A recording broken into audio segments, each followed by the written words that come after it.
It's not easy, Ahmed. Living in a camp is not easy. Living in a genocide is not romantic. It's tough, it's difficult, it's hard, it's causes a lot of pain, a lot of suffering. But we have to choose. Either we move forward, because I do believe Palestinians don't have any other option. And we have proved this for 76 years old. If I want to surrender, I will stay in the camp. I will not get higher education. I will not come to the UK. I will not use my voice, my power, my position, my experiences to influence, to share, to challenge the status quo, and to own my narrative and to share it the way I want to share it with people. So hello and welcome everyone. Today is the 76th anniversary of the Nakba. The Nakba, in which the Zionist militias invaded our homeland.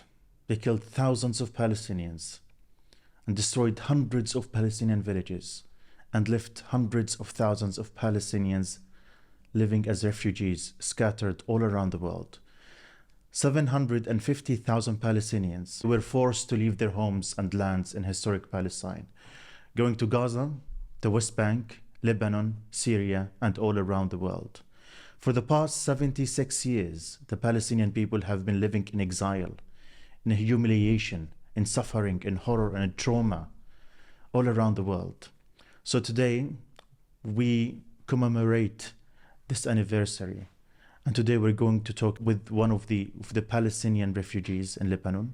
And we decided to speak to one of the Palestinian refugees in Lebanon because often in the media we only talk about Gaza or the West Bank or the Palestinians who live in Palestine and historic Palestine, but hundreds of thousands or millions of Palestinian refugees are living outside Palestine, and they're not often talked to. No one talks to them. No one knows their story.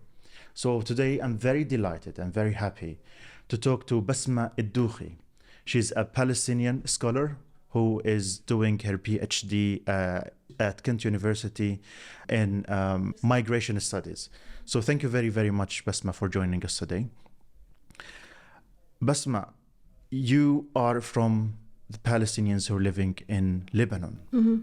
You and your family have been living in Lebanon as refugees for the past 76 years. Mm-hmm.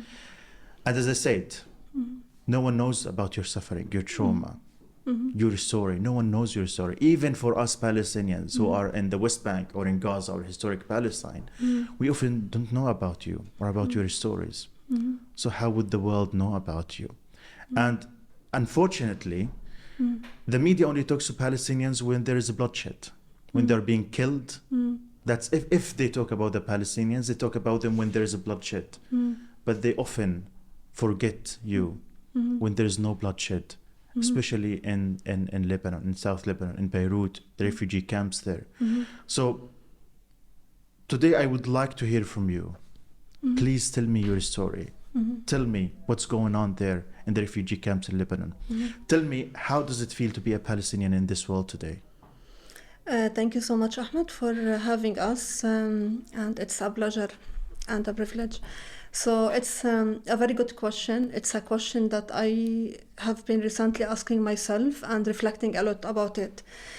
Actually, it's being Palestinian recently or today brings for me a lot of hope. For me, I always say that I am a very proud, loud, clear, and angry Palestinian woman.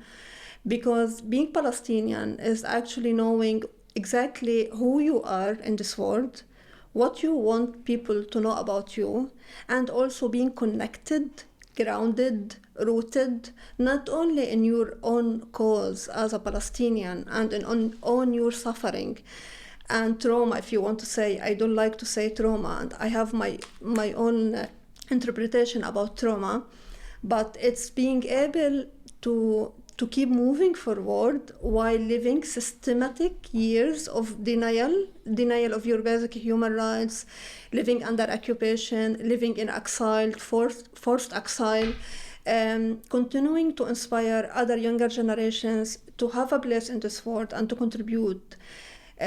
Palestinian for me, or being a Palestinian, it's being a voice of hope, being a voice of change, and also being that voice of justice, if I want, so people understand how causes in this world are connected. when we say displacement, climate justice, women's rights, and all that, I find myself as a Palestinian on the core, in the center, and Palestinian issue is in the center, connected all these causes. It's a very good question. It's a very good reflection. It's hard to be a Palestinian. It's tough to be a Palestinian, but it's very humbling experience. It's an identity that brings a lot of hope, a lot of pride, a lot of glory, particularly in this moment. And we have a lot to teach people. We have a lot to inspire people. I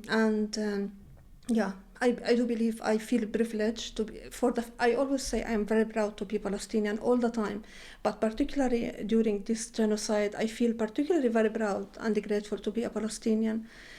And I have multiple reasons, but yes, this is a very good question, tough question, difficult question, and mainly it should be asked.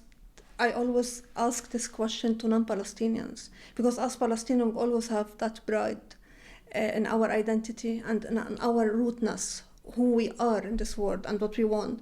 But this is a very good question, and I always ask for the people who are not Palestinians in this country, what does it mean to be a Palestinian?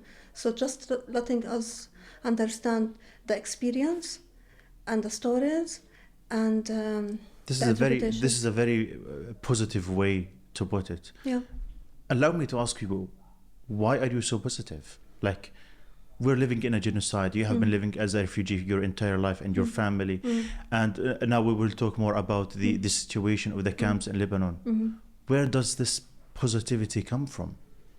It's come from within, and it takes a lot of courage and leadership and freedom within and power within to understand that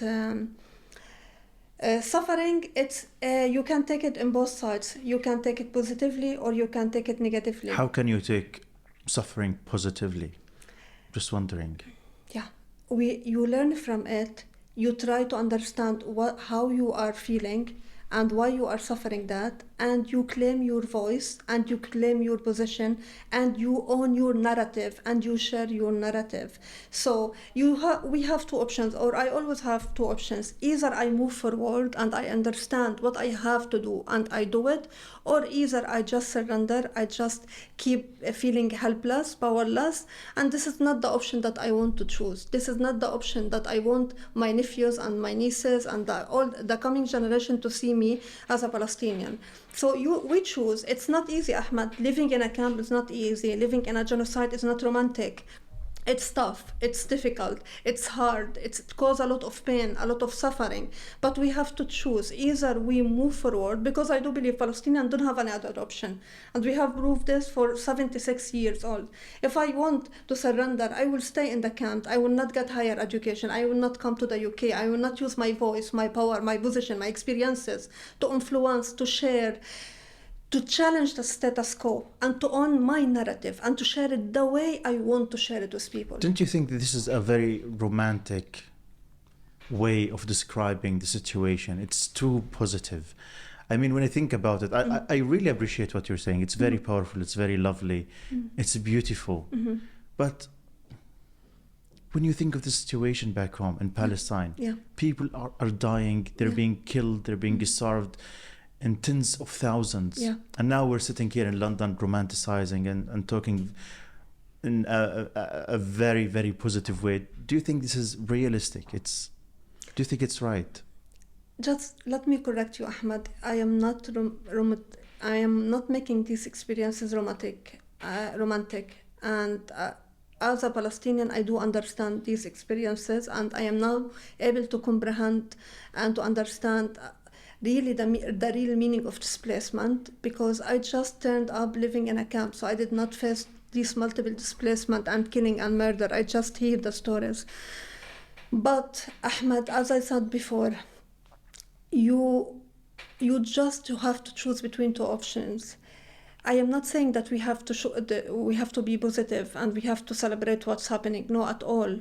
We should be angry, because we should be vocal. We should be loud. We should be very clear to speak up and to stand with our people and Palestinians in Gaza. But you either choose, you do this in empowering way where you empower yourself and you empower other Palestinians who are going through the same cycles of systematic pain, systematic trauma, and systematic denial, really denial, and that feeling of that we are left behind or we are forgotten. Or you empower yourself by using your position, what you have in this country, resources, whatever you have, to speak up and to stand up for yourself. Actually, Ahmed, this is a way that I support myself. If I want to stay in my room, Ahmed, watching the news all the day, crying all the day, it doesn't help me. It will not help Palestinians in Gaza. It will not help other people to understand. That's why I really feel grateful that I am here in the UK and you are here in the UK, and a lot of Palestinians are here in the UK because it's now our time. We owned the narrative before, and it's our time to stand up for this narrative and to share these experiences, these sufferings, and to try to help people who are privileged enough to understand the human experiences that we have outside of their TV screens. And this is what I am seeing. I am positive not because it's positive. It's genocide, Ahmed. I am positive because I don't have any other option. I need to be positive. I need to keep going forward. I need to keep understanding how I do my part in this genocide and in this world, and how I help Palestinians using what I have, my education, my knowledge, my experiences, my resources. So that's why I look at the thing in that perspective. I don't know if you can agree or if you understand me, but it's not romantic, Ahmed. It's tough. It's hard experience. It's difficult experience. Nobody will tolerate what Palestinians are enduring or have been enduring during 76 years. Mainly Palestinians lived or are still living in a camp. Generations of stateless. So tell me more about this, please. I appreciate the way you spoke, the positive way you speak. I admire that. I love that. And as you said, I'm grateful I am in the UK. Because if I were not in the UK, I would have been killed by now with my family. So I am grateful, and I'm using this privilege in order to advocate for the Palestinian people, to talk about the Palestinian people and their plight. I admire the way you talk, but I just find it very difficult to comprehend what you're speaking about, because we're living in a very, very difficult situation. So I want you to talk more about the situation you have been living, you and your family, for the past 75 years in Lebanon. Because no one knows what's going on there. Please tell me more. So they called us actually that we are generation of stateless Palestinians. So if I want to describe myself as they describe us legally, I belong to a third generation of stateless Palestinian refugees in the camp, and we have fourth generation now, and we have fifth generation in the camps of Lebanon. Why we are stateless? Because in 1948, when our grandparents have been expelled from Palestine during a Nakba, and they come escaping the massacres and the murder and the killing that we are seeing now in Gaza. Where did you come from? I come from Al-Bassa. Al-Bassa, it's a small village in Akka, Al-Jalil, which is on the borders between Lebanon and Palestine. So I come from there, and I learned about that. So actually, my parents have been born in the camps of Lebanon. I was not born in the camp of Lebanon. I was born in United Arab Emirates, and lived there for a period of time, and then come to Lebanon and to live in a camp. And here it was a traumatizing experience for me as a teenager coming to the camp and living in a camp. As I mentioned before, living in a camp is not romantic at all. It's really tough experience for any child, any adult. The camps of Lebanon are really overcrowded places.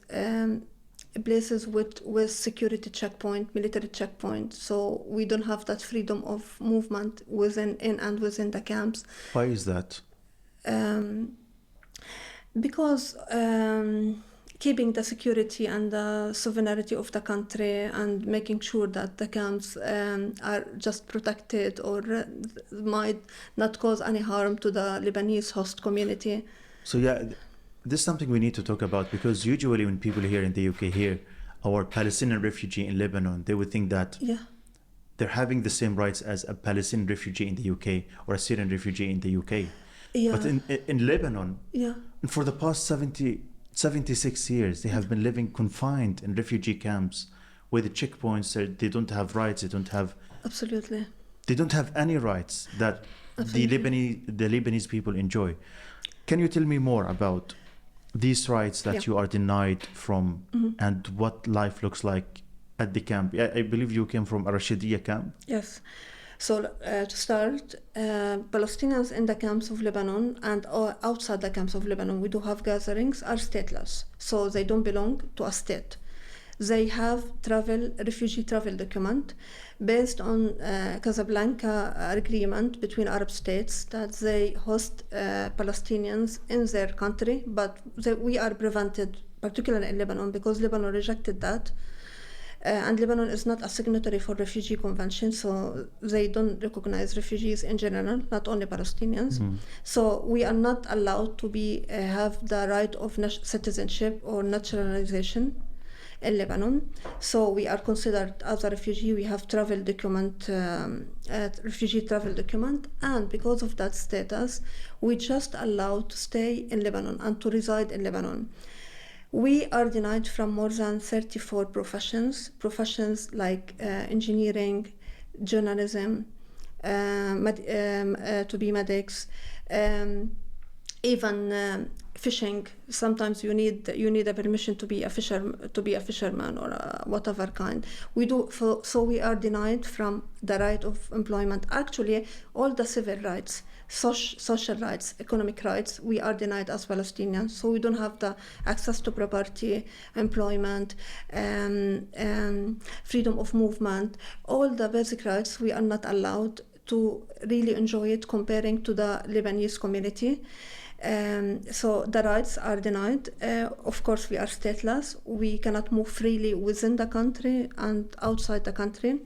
And we live also in a systematic layers of and cycles of discrimination and racism and securitization that these people are not caught, might be causing harm to the community. So we do have these issues of stigmatization about who is a Palestinian refugee in a camp, stigmatization about the camp itself, the idea of the camp.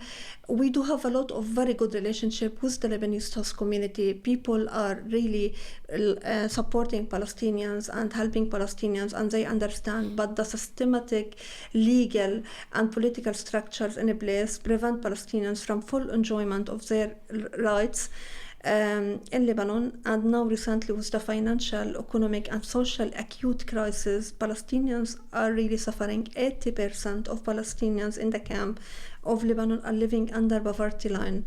80%. 80%. UNRWA services to the Palestinian refugee are a lifeline.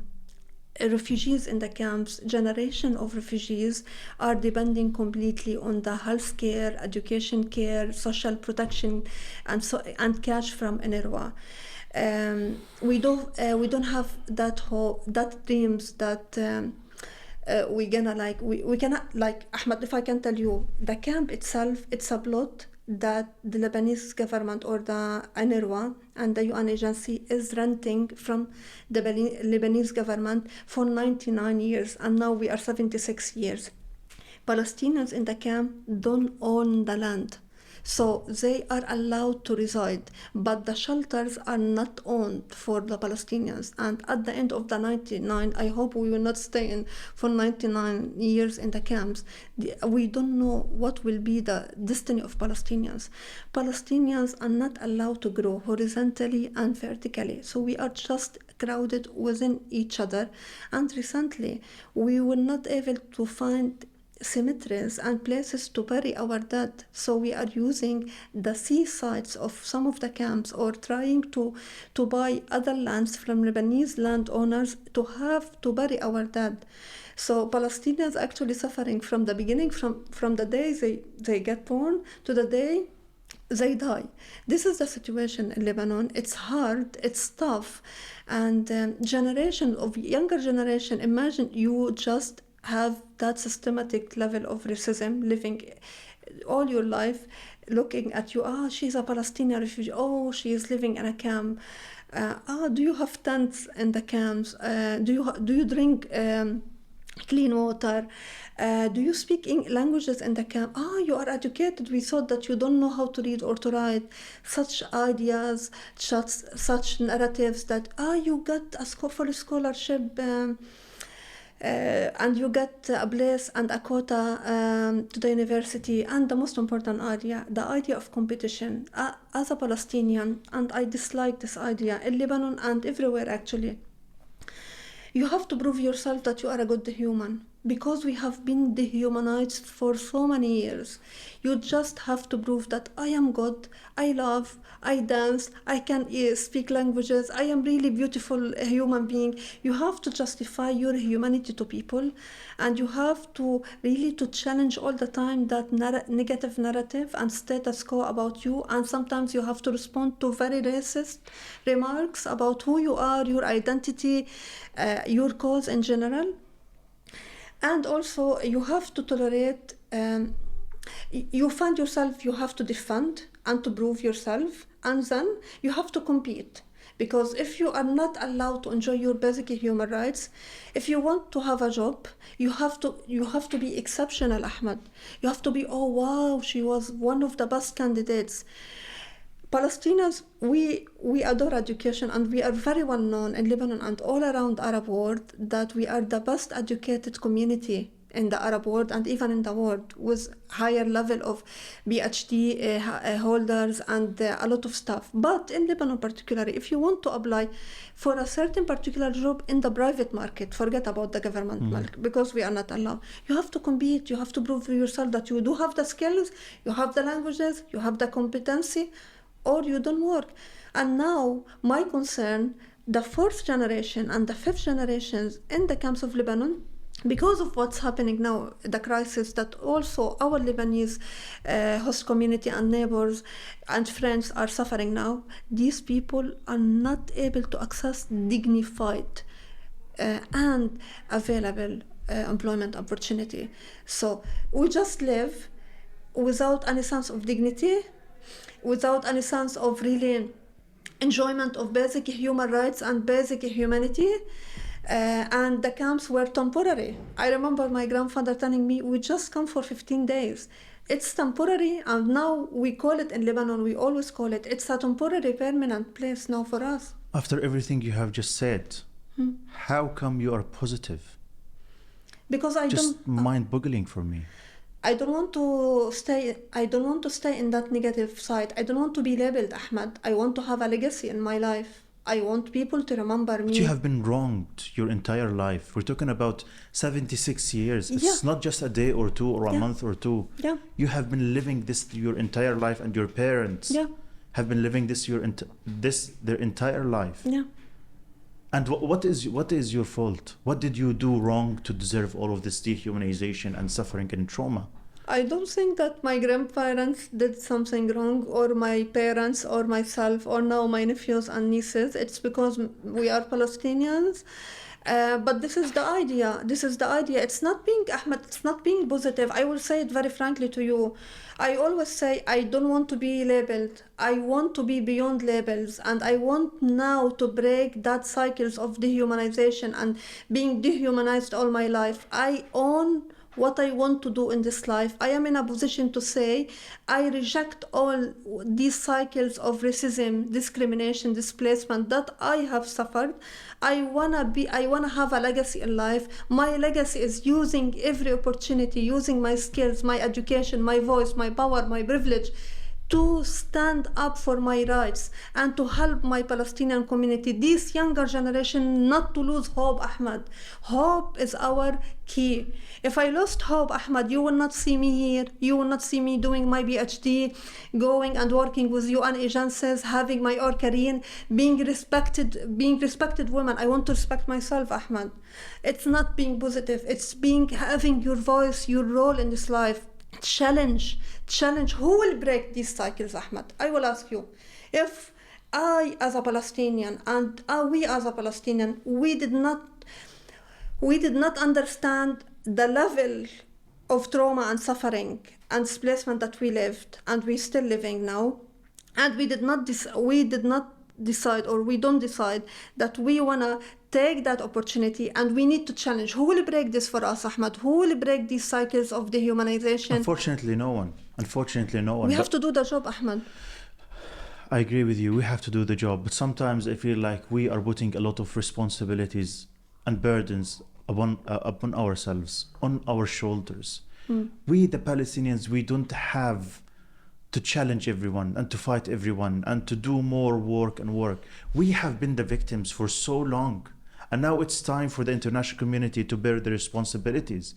We don't have to suffer all that. We don't have to equip ourselves with this positivity and to be outstanding and exceptional in order to survive and to be treated like equal human beings.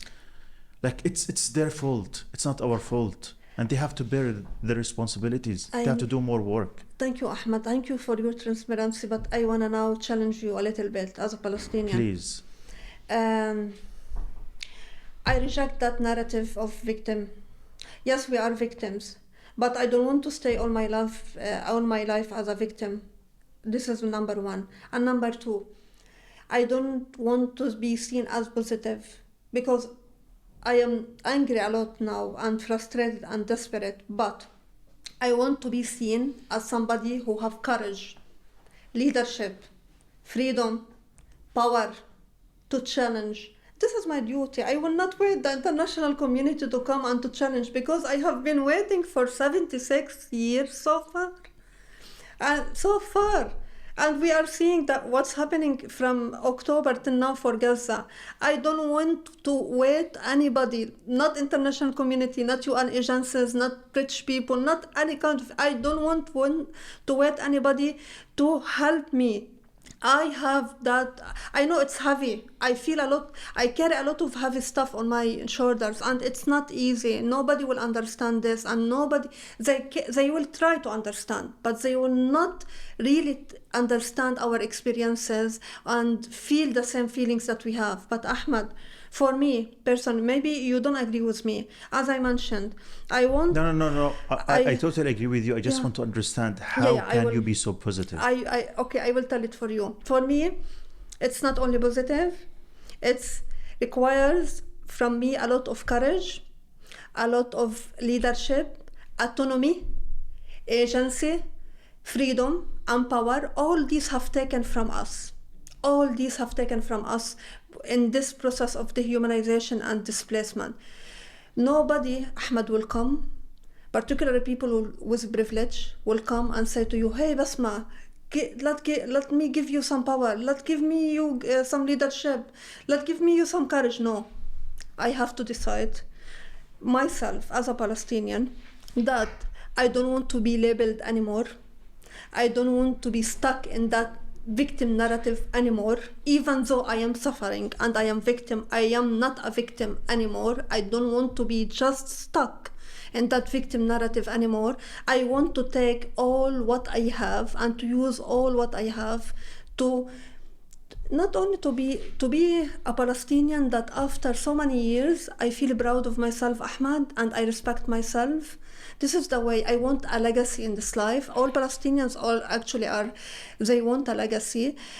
And I see now that journalists in Palestine, Ahmed, in Gaza, and see the younger generations, if let's say, if they want not to be positive, between two brackets, or they don't want to take that courage and leadership, how we, the people outside, will understand what's happening.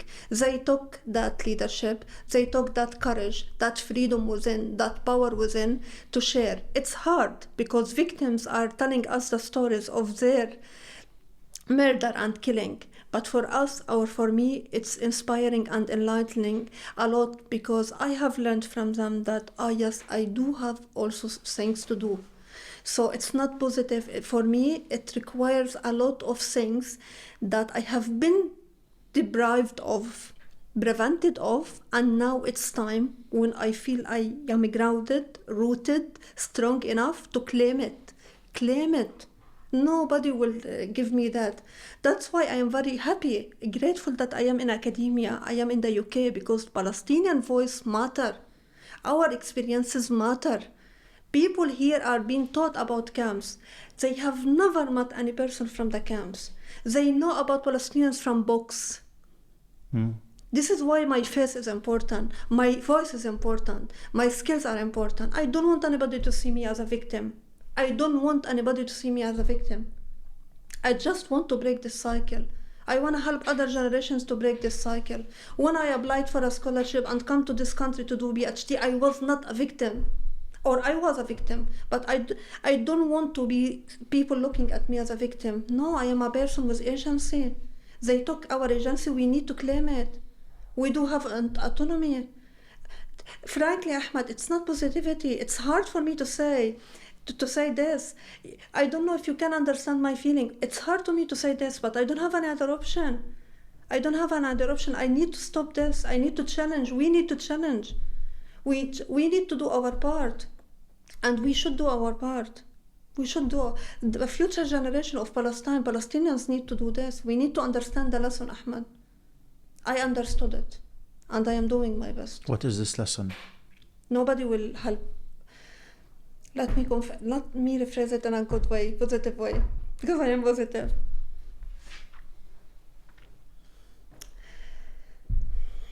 We need to own, really, to own our human suffering and experiences, our exile, and we need to understand that we need to claim it and to claim our power and freedom and agency by using what we have. Yes, sometimes we'll feel helpless, powerless, desperate, frustrated, angry. But I do believe these feelings are important for us as Palestinians and are important for every human being to understand how can I use these feelings to advocate for the cause, to advocate for Palestinians. Who told you I am not angry, for example, or I am frustrated, desperate? I feel the pain in the pain is killing me, but I have the option. Either I just sit in my room or I do my part. I do my part. Because I don't want...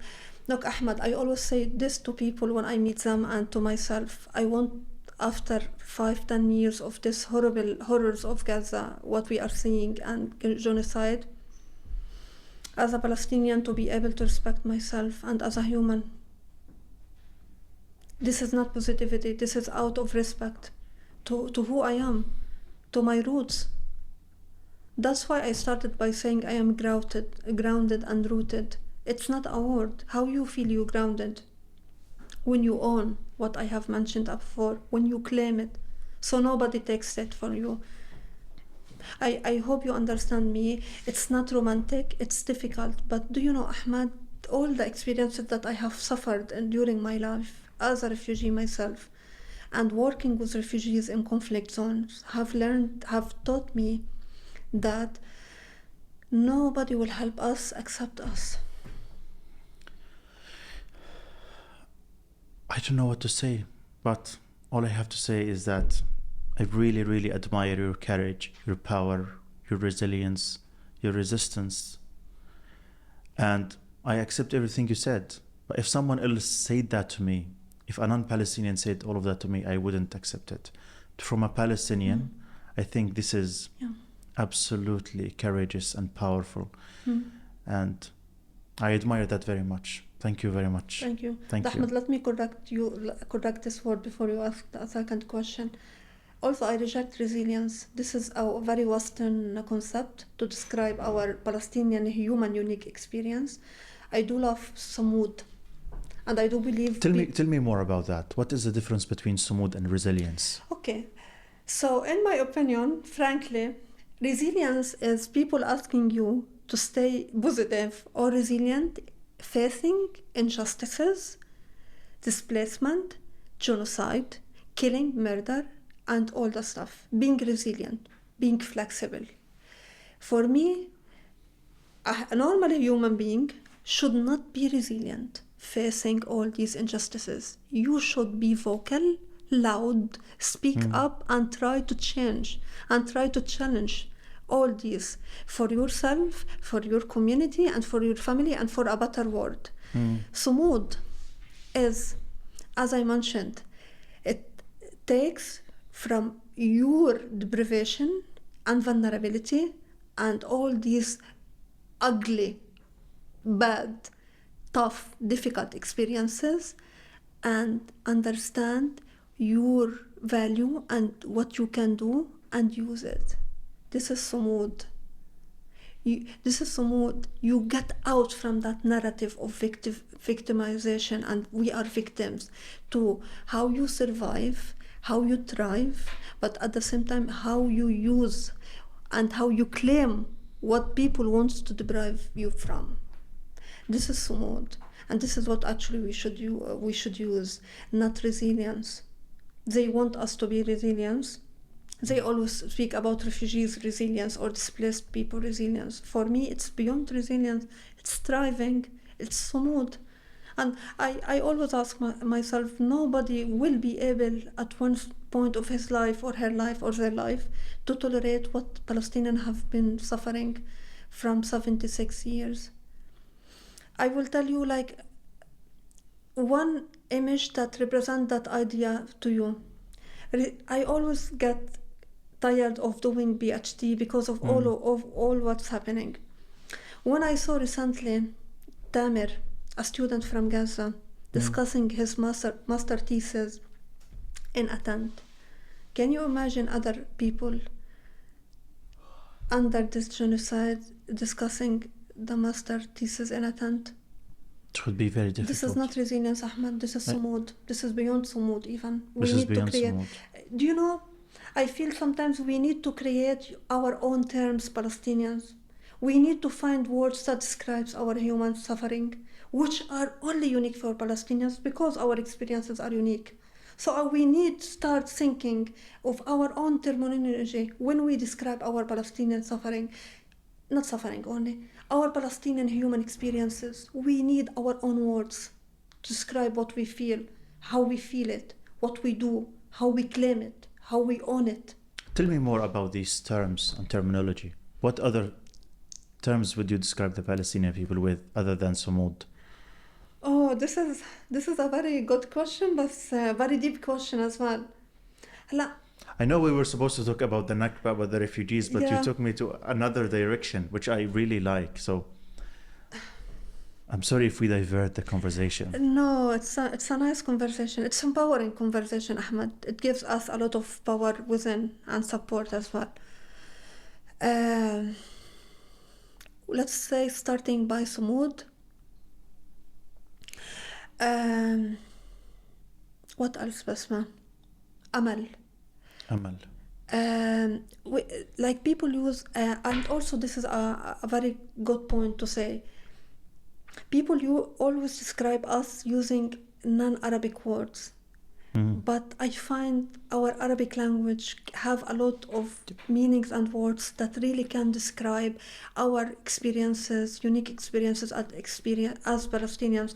And we should, even if we are in a non-Arabic countries, we should start to advocate for using that and teach people about these words. Amal, Sumud, إرادة الحياة, al-Israr. Like I really like when I say Israr more than determination. Sabat. It means a lot to be Sabat. Oh, I forgot Sabat in English, but I forgot the... Steadfastness, maybe? Yes. Like Sabat. And when you go and you say it many times and you not only say it, you feel it. Like Sabat. It means a lot. And this is what we see. Thank you. So we've talked a lot about the pride of the Palestinian people and the honor and the dignity that we all enjoy, despite the decades long of dehumanization and oppression that we have been through. So given all of that, we also talk that the Nakba is ongoing. Yeah. The Nakba is not something that started 76 years ago and stopped. It's ongoing. And what we see in Gaza right now, I described this genocide in Gaza as a second Nakba. And between the second Nakba and the first Nakba, there was an ongoing Nakba. It might be with a less pace than the genocide that's happening now, the genocide that happened 76 years ago. But still, it is an ongoing Nakba. It's an ongoing suffering and a trauma that the Palestinians have been enduring. But we are powerful. I agree with you. We, the Palestinian people, are powerful. And we always refuse to be victims. And we always want to teach life to everyone. But allow me to ask you this question, Basma.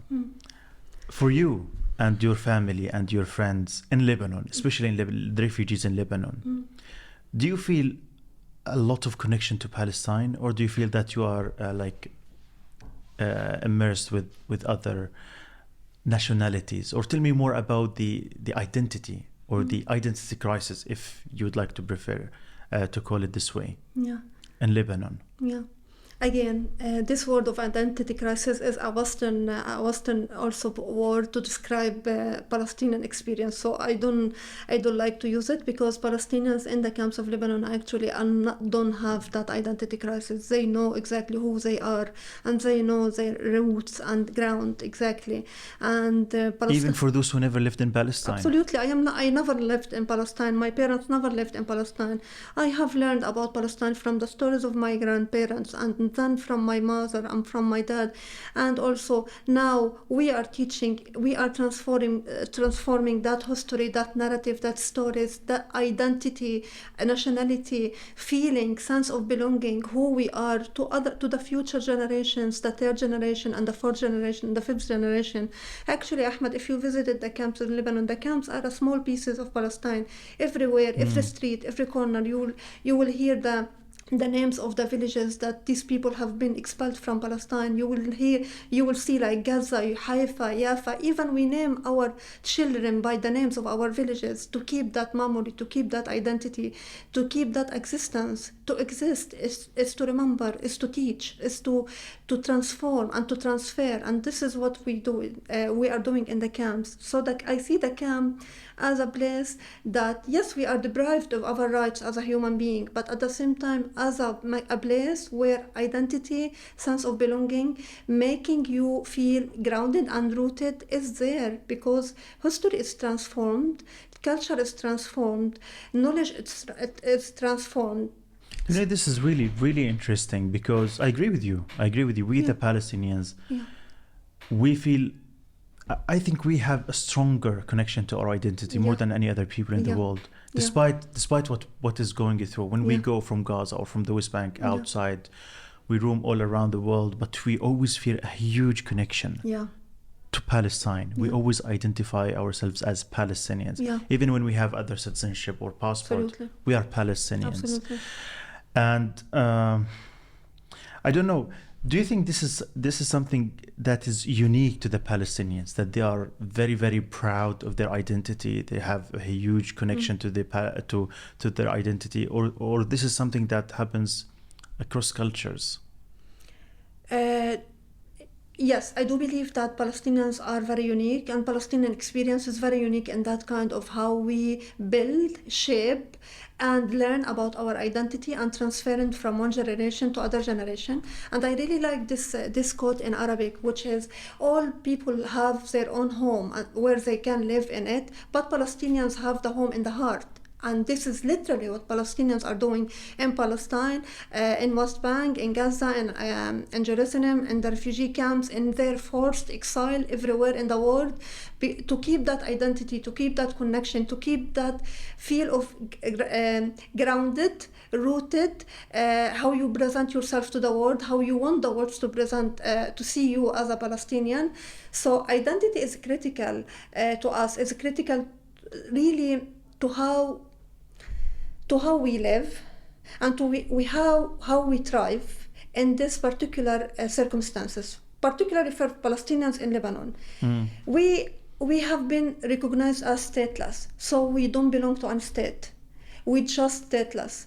But for us, having that legal aspect of statelessness and sometimes emotional aspect, which people forget to mention about, being emotionally stateless. So you don't feel you belong, but you don't belong. You feel you have a place to belong. You are rooted, but the way you are treated makes you feel that you don't belong to a place in this country. This kind of aspect, statelessness, make us Palestinians, even inside occupied Palestine, make our efforts to make sure that generations know the right, our rights, and know about our homeland, and know about identity. And yes, I really find it very fascinating that it's part of our narrative that some people might be having what they call it identity crisis, which I don't believe in that. But every time I meet Palestinian, particularly Palestinians living in the camps, they will say, I am from Palestine.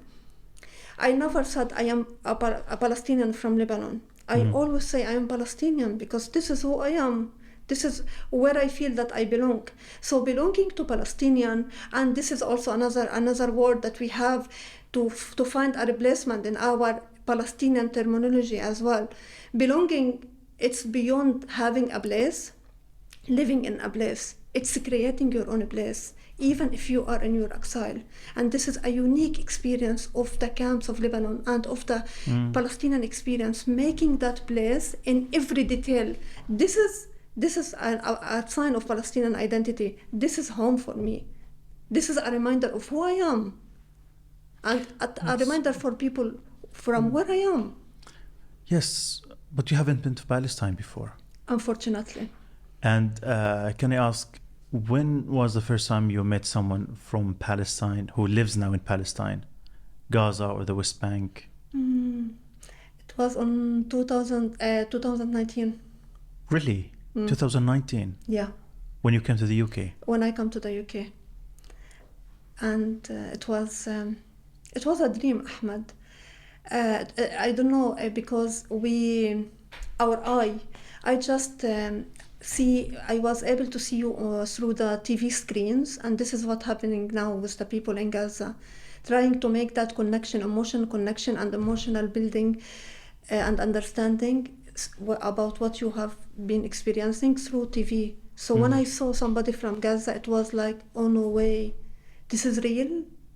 This is a person from Gaza, and this is relate deeply to our Palestinian experience that we are not able to meet where we should be able to meet, and we are able to meet in our forced exile in countries that contributed to our exile. And I find this shocking and painful. I reflected a lot that I am able to meet people outside of my country and to build that connection. And this is in relation also to the, as you mentioned, to the connection to Palestine, because I will tell you this story from my grandparents and from everyone, all people that I met in the camps. We always have this kind of question: where will be burying our bones? And people here inherit their children, cars, money, I don't know, whatever kind of stuff. Palestinians inherit that identity, that connection. Please, if you have any opportunity to return back, carry our bones with you and bury it in our villages. To that level, that kind of connection, which is deep inside the soul and the spirit and the minds. And this is wonderful about Palestinian experience. The experience is embedded in our minds, embedded in our spirits, embedded in every single action we do on a daily level. When they say about Nakba and it's never ended, and you mentioned that Gaza is a second Nakba, for me as a Palestinian living in a camp, the tiny details I live every day, from going and entering the camp through checkpoints, going to the visa and get denied because I am Palestinian and I might claim asylum, to the racism that I receive. These are the continuous tiny details of Nakba, the emotional Nakba, that people sometimes they just speak about the big events and what's happening, but who's accountable for the tiny details of continuous Nakba for multiple generations? So that's why For me, when I saw somebody from Palestine, from Gaza or West Bank or Jerusalem, it was for me a dream, as if like I returned. Because it is a dream. And they wanted to make it a dream, to meet somebody, to meet Palestinians, and to share experiences, unfortunately. So many people will not understand how difficult that is. Yeah. That I also share the same thing with you, because the first time I ever meet someone from the West Bank was here in the UK. The first time I ever met someone from Palestinians who are refugees in Lebanon was here in the UK. And it's so strange that we Palestinians, we only meet each other when we are outside, when we are in Europe. And it's easier for us to meet in the UK than for us to meet in Palestine while we are Palestinians. But there are many Palestinians here in the UK now, and you live here in the UK. Tell me about your experience here. Did you feel welcome in this country, you and the other Palestinians? For me, yes, I feel welcomed. I feel welcomed and appreciated from people in this country. And recently, during the genocide, I feel people are, they want to support, they want to share, make you feel that they understand the experiences, and they advocate for you and they support you. So I feel welcomed where I live in the community, but at the same time, I always question that kind of compassion and solidarity and what's behind the solidarity, because it's very important to know how people react to you as a Palestinian and how you present yourself. I will share this story with you, Ahmed, about also the idea of welcoming.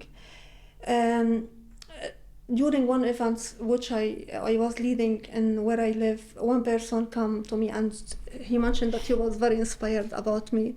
And I said, yes, thank you so much. And they told me that they want to tell me why they're inspired. And they told me that they have been brought in this country, that Palestinian women wearing hijab, Arab, they are powerless, helpless, they cannot speak in confidence in public, they are not intellectual.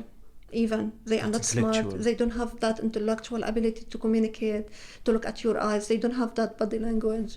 They should exist in a domestic sphere. They cannot, for example, travel alone. All these narratives about oppressed by our men, by our fathers, by our brothers. And I told her, do you see me? I replied, thank you so much for being brave to come and to tell me this, but do you see me as an oppressed person or a person who is powerless, helpless, that cannot communicate? I don't have that intellectual ability. And she told me, no, that's why I told you this. And this is important, as we mentioned before, about the narratives and how we claim that agency and that autonomy and what we want to tell other people, and how it's very important, Ahmed, to challenge certain words that we use, certain words in the common narrative that people always impose on us as Palestinians. So we should be really reflecting very well when we use these words and this kind of narrative, because we need to reject, we need to create another completely different and diverse and unique narrative about our unique experiences. This takes me to something else, actually. You know, I just came from recording for a podcast, and the host started the podcast with asking me this question. She said, why do you think telling your story and sharing your story is important? So allow me to ask you this question. Why do you think sharing your story and telling your story and the stories of the Palestinians very important, especially here in the West? Thank you for this question. It's very important and very beautiful question. It's actually important required, and it's show that our responsibility and accountability as Palestinians to our own narratives, to our own history, to our own unique human experience and suffering and pain, that nobody, even if they try to understand these experiences and these narratives, nobody will be in our place. So it's very important that, first of all, we own these narratives. We know it, we feel it, we feel them, we live them, we continue to live them at every daily aspect, the tiny details, the big details, whatever kind. We own these narratives and we feel it. And it's very empowering and very important. And Palestinians should be accountable to these stories. We should be accountable to choose how and why we should tell these stories. I do believe that we will be questioned.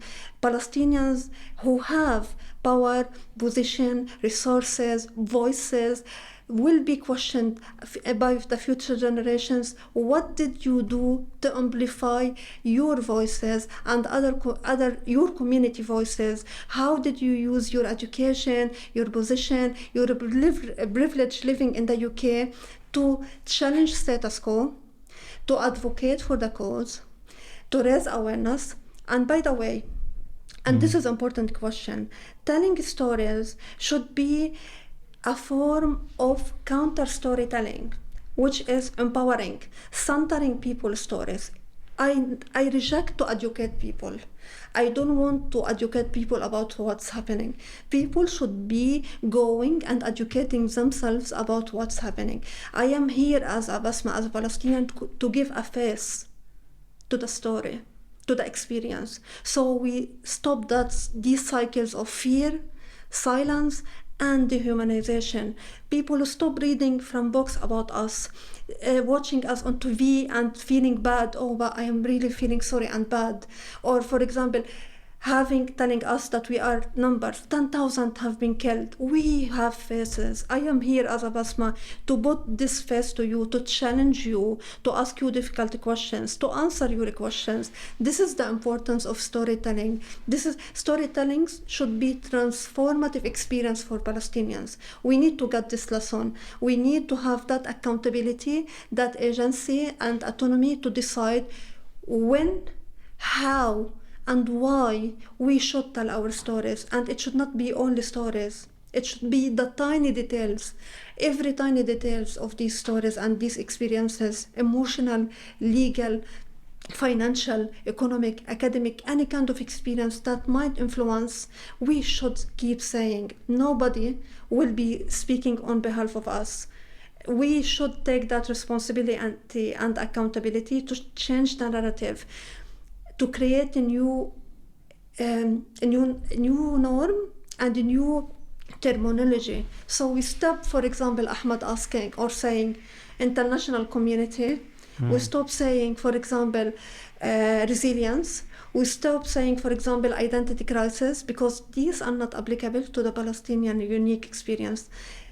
And we should be very careful to representation as Palestinians, how we are represented, why we are represented, and in what platforms we are asked to be represented. And as Palestinians, also to be reflective about what we say, how we say it, and to be frank that we are not representative of all the experiences. That's why the more stories, the more experiences, the more voices are valuable to our unique experience. I am speaking about myself. I hope that I can speak about others, but I am not fully representative. And we should be aware when we tell our story. We are accountable, Ahmed. We have voices, and voices should be heard, should be centered, should be amplified in dignified way, in powerful way that bring transformation, not for you, not for your family, not for your community, but for every human being that you might not know that you inspired him, you encouraged him to learn, you encouraged him to ask questions, to unlearn, to unpack, and to challenge. This is how I see Palestinian storytelling should be going forward. People should be challenged. We should be challenged. People should be unlearn, unpack. And we are here to put faces to the stories and to prepare people to ask questions. This is my role. I am not here to educate anybody. You go, you do your own job, and I am here to share the part that you cannot read from the textbooks. We are beyond textbooks. This is the important storytelling. This is how I see it. As an accountable person, responsible, and we need to be responsible as Palestinians, or really how we tell our stories. We should be trained and also empowered. Not empowered, we are empowered, but empowered in a way that we make these stories stay and exist. And I want to say now, to answer your question and to finish your question, when Dr. Rifat say, let it be a tale, I will add, Palestinians now should make it a tale. No other way. No other way. It should be a tale. It is a tale. At every corner. I think it has become in every a tale. place. It has become a tale. The death of Dr. Rifat has become a tale. The stories of the Palestinians have become a tale. The life of the Palestinians has become a tale. Not only a tale to feel, oh, these people were here. No. A tale that might bring change and might bring justice, because I do believe also we should take care in this perspective. We should not be also bounded in that storytelling, that we just become storytellers for our pain. We should also be vocal enough and accountable how we go beyond of being a storyteller, and to challenge also the narrative of Palestinian storyteller. So I'm inviting you because I am interested to hear your perspective. It's important. We need to reach people, but also what's beyond storytelling. What I want to change, cause, practice, habit, policy. We need to work on that. This is how I see it, Ahmed. I don't know if you get my point, but I feel we have a lot of work to do. And you have been doing a lot of work. One of the things that you have been working on is organizing this encampment at Kent University. Can you tell me more about your work and what have you done already in these encampments at Kent University, and why do you think this is important now? Yeah, thank you so much. But before I answer this, I forgot that I want to say storytelling and Palestinians telling storytelling will help us to build and to reinforce and advocate for anti-Palestinian racism policies. What do you mean by anti-Palestinian racism? Hatred, silencing Palestinian voices, censoring Palestinian voices. Have you experienced that in the UK? No, alhamdulillah. Not you personally, but... Not personally, but I hear about other stuff. No. But it's not only about Palestine, because it's all connected. You cannot be saying that we are neutral or anti-racism in general, and when you want to do something at the university, for example, no, we cannot do that. So we should encourage also storytelling to help us to find a way to encourage every place, everywhere, to have really anti-Palestinian racism policy in media, universities, workplaces, everywhere. As for your question about the encampment, University of Kent are very proud, the committee, to enjoy or to join the global movement Solidarity for asking our universities and to hold our universities accountable to divest and stop funding for the genocide in Gaza, and to help the Palestinian academic and educational system and institutions in Gaza.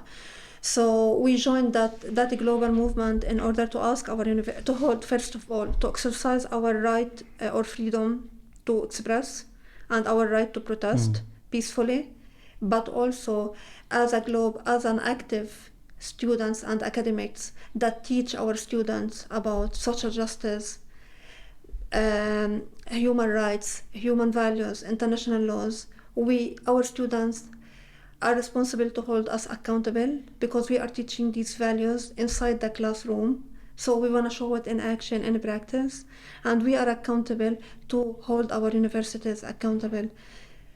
We want to have an ethical university that invests in promoting human rights around the world and in Gaza, not getting our education and privilege and prestige on the Palestinian blood. So this is the message of the students, that we advocate for the right of education, and it's a universal right. And it takes a lot of courage to do that, but we joined that for the first time Encampment for Palestine and Gaza. For the first time, actually, students hold their universities accountable and question. And this is returns to my point, making students, making yourself and other people as a role model to encourage that practice of challenging, advocating, speaking out, and facing injustices and racism and genocide and war crimes, and encouraging students to question and to hold people accountable, speaking truth to power, which is a very important human value, and students will need to do that. So this is in general, we just want to show support, show respect. And how is the university administration is dealing with you? Are they listening to your demands? Are they ignoring you? Actually, we get a very positive feedback from the university. They are respecting our freedom to protest and right to protest and freedom of expression. We have a very good turnout from the public community and from the lecturers at the university. People are really encouraged, and we have a very open discussion with the management of the university to discuss our demands very soon. In a very peaceful way, but empowering way, because we need to question. It's our university. Actually, Ahmed, this is a way of caring. If we don't care to have a very good university and a good quality of education that respects the human right, we don't care. Of course, we are doing this for Gaza initially, but also we are doing this for the university. Actually, for the university, it's on their benefit to be a good university. What do you want to say to the people of Gaza? Okay, but before can I answer this question also? I want to say something about this question, the Please. universities. I do believe that it's an opportunity. These solidarity movements are an opportunity for the universities and for the students, an opportunity for the students to use, and the lecturers to use their power, position, and privilege to challenge the status quo and to question things at the university and to hold the universities accountable of when we lecture students about certain values and certain issues, we are promoting and helping students to do and to see this in action and in practice. So I really see it as a very good opportunity for universities. And in my opinion, universities should be very proud. Do you know, Ahmed, I feel that these are the generations that we can count on and depend on for future causes, migration cause, climate change cause. These people that are able now to sacrifice a lot of things, to speak, to ask for peace, for humanity, for dignity, for stopping genocide and people in Gaza. These people, these students, these generations, you're gonna count on them and depend on them. So universities should be proud of these voices that are able to challenge these power structures and dynamics, silencing fear, privilege, Ahmed. It's not easy, it's tough. These students are asking for peace, for love, for humanity. They do care, they do share that they care. And again, I mentioned again, if these people are able to challenge and to get rid of all the privilege and the comfort that they have and come and being under risk of arrest or censorship or whatever kind, to speak up for injustices and genocide, against genocide, this is the people that you will be counting on for the future. This is your people. Actually, and I will also answer them by saying, when we go to the university, it's not about our degrees and it's not about the grades. It's about teaching us skills and values, values of supporting others, values of promoting social justice and human rights. If our students are being denied of showing this in practice, showing active solidarity with other people, what you might expect them. What are you Actually, teaching them?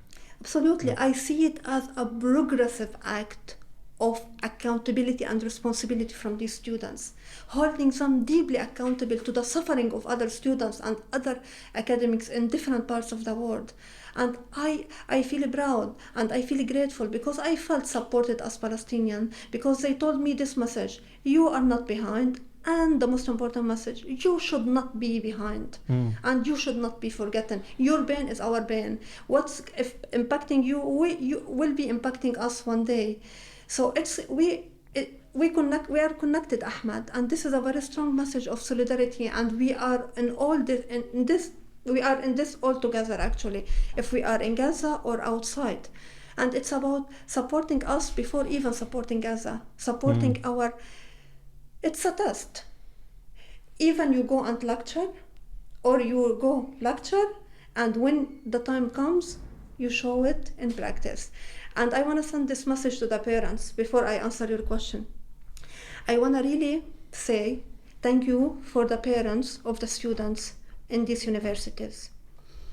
It requires leadership, courage, freedom, power, ability to raise a generation that can come up and can stand in solidarity for people who don't know, beyond borders, beyond nationality, beyond religion, beyond ethnicity.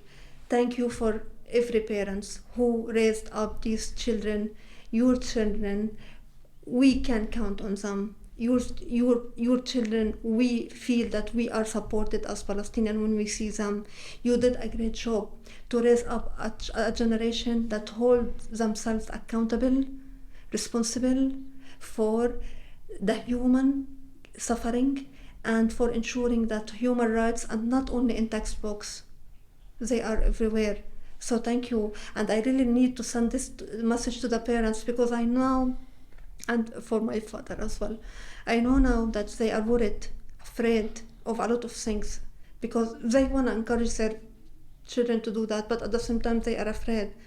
But this is the idea of bringing up a generation that can hold, can question, and can advocate, and can be leaders of a change in practice. And this is important for every parent. Thank you so much.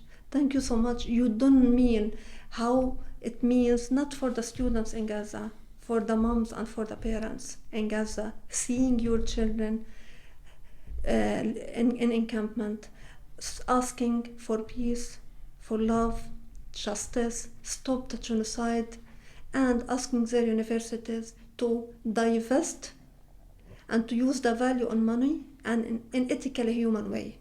My message for the people of Gaza, it will be for the people in Gaza, right? I want to say from a third generation of Palestinian stateless refugee, thank you so much, because you have challenged me personally of a lot of things that I have taken for granted for so many years. And we see you, we hear you, and we learn from your Sumud. And we're gonna do our best to make all of you one day feel proud of us, or feel that you are not forgotten.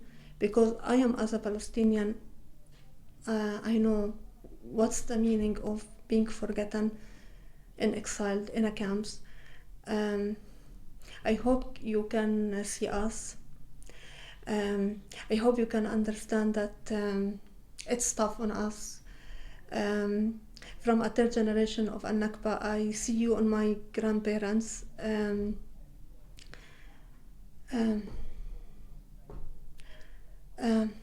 justice will prevail. Basma, let me ask you one last question, please. What does the right of return mean to you? And do you still have hopes in the right of return or not? Of course. It's a lifeline for us. It's in our blood. I do believe Palestinian cannot live without the right of return. They cannot breathe.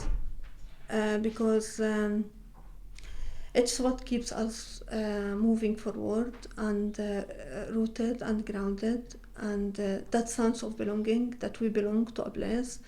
And we also believe in our right in return because of the UN Resolution 194. It's a fundamental right that granted for us, and we keep hoping.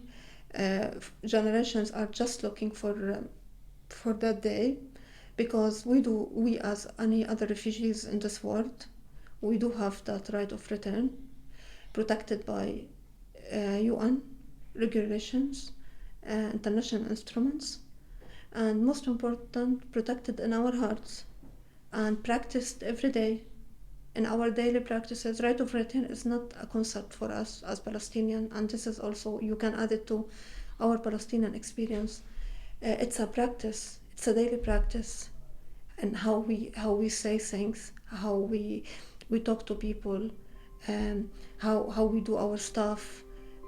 Wearing this top, it's a manifestation. So right of return is not a textbook, it's not a concept, it's a daily practice. We feel it, it's in our blood, and we transform it. I don't know, and Ahmed, I cannot comprehend that feeling, because I'm not able even to understand it, why we are so connected to that, and why Palestinians just live for that. And it's a right protected, and we should do that, hopefully. And we should break that cycle of continuous displacement, because nobody in this world, but no Palestinian deserve to suffer from that cycle, from these cycles of displacement. Yeah, so I don't know if I answered your question, but I find it it's a daily practice. It's a daily practice, and of course, yeah, we hope we have that hope, and nobody can take this hope from us unless we get rid of it. But if we don't want to get rid of it, nobody can take things from you, from your within, from here, from your heart, from your mind. Thank you very much. Thank you very much, Basma, for giving us the time, for joining us. Mm-hmm.